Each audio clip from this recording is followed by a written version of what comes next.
All right, well, I'm back, and you may be wondering why I have these ginormous tweezers in my hand.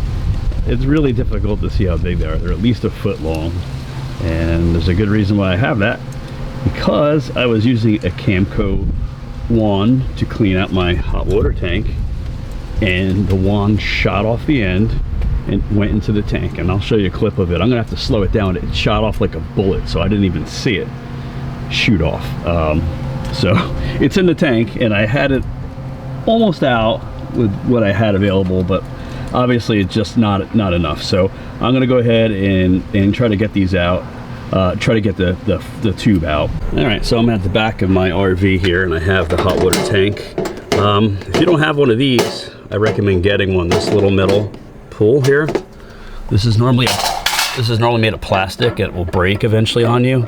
You can get a Camco makes it. It's probably two for like $6. So it's a metal one. It's pretty interesting. There's a YouTube video how to change it out. It's very simple, but if you don't have the video, it makes it difficult. So this is a Suburban tank, and this tank is a steel tank. So it has a metal rod in it, and this needs maintenance. Aluminum tank will have a plastic plug in there, and you won't need to worry about having a rod in there. Don't put a rod in a aluminum tank. And here's the very this is an older tank, you can tell. So this has the on-off switch actually on the unit, and this is very tricky because some people, you can easily forget it and leave it on, and then if it's empty, it'll burn out the unit. So that you want to make sure that's off when there's no water in there. All right, so what I like to do, well, the first thing I want to show everybody is this. Here's a wand to clean out the tank. It's a silly piece of plastic, really. You can see it's even split here a bit, but wait till you see what comes out of this tank, because the rod actually it disintegrates over time, and you want to get that out of your tank because it'll start getting into your lines and clogging up all your faucets. So I'll show you. I'm going to open up this tank, and we'll clean it out real quick. So I diverted the tank already, so the tank isn't, the water is not going to go back into the RV. It's closed off from the rest of the system. I did that with, with the two valves on the inside. So the first thing you want to do when you do this is you want to make sure that there's no pressure buildup in here. So you just want to pull this valve and stand away and relieve that pressure.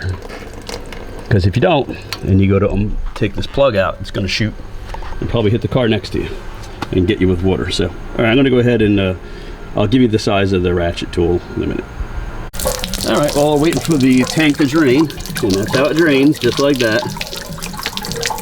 And make sure this is nice and sealed. They do a pretty good job at the factory with that, but that's something I would keep an eye on. And also underneath here, you want to make sure that is sealed as well. This is something that you definitely want to check with a Coachman, and probably all RVs anyway. This here, this edge will definitely start to separate, and you need to redo it. And the stuff you use is horrible sometimes. So anyway, this rod that I pulled out looks like this. So this one, even though it looks awful, it still has material left. So this is what it's supposed to look like when it's being used. When it's not, when there's no material on that little thin rod, then you know it's time to change it. You could change it every year if you wanted to. Like I have another aluminum rod. Once this tank is empty, you can put this rod back in and just leave it. You want to put more tape on the threads. So this is for a Suburban anyway.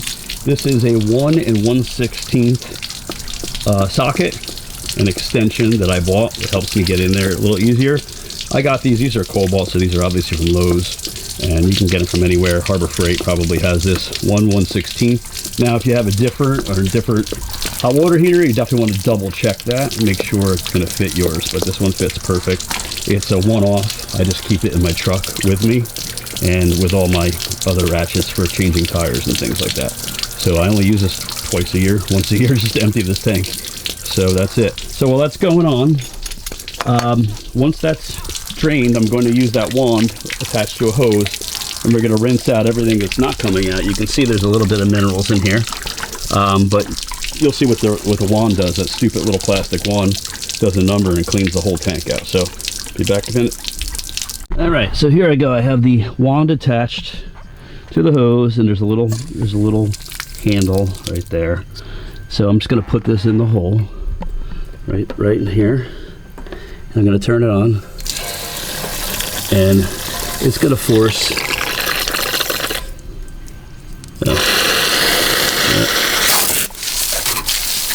Yep, I knew that was going to happen. Take 2.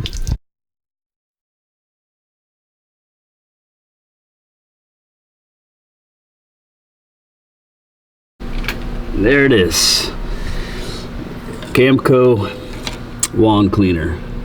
You can see it has a crack on the bottom, and that's what made it shoot off like that. So instead, and I could probably put something to tighten it. This is brittle though, so it's eventually going to crack. So looking for a better solution, I did find right here. This is probably $3 more. I'll put the link in the video.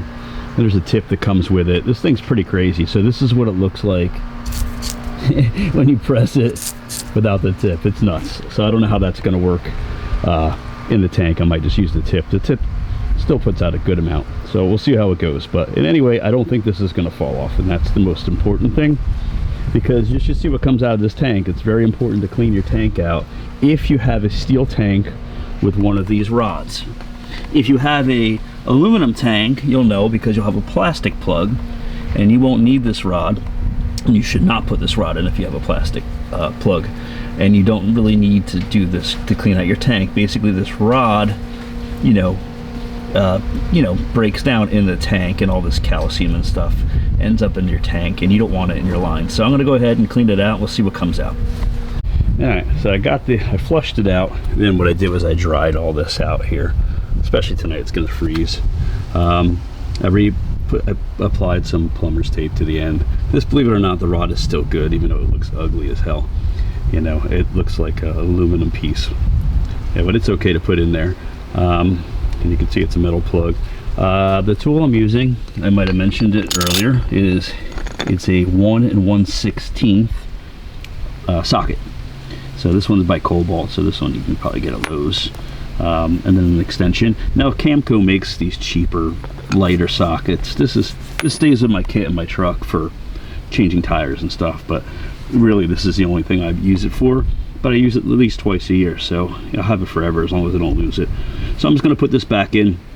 You want to tighten this by hand at first, and then once you get it going, because you kind of have to put it in and hold it in place as you tighten it, because it kind of wants to do this inside the tank.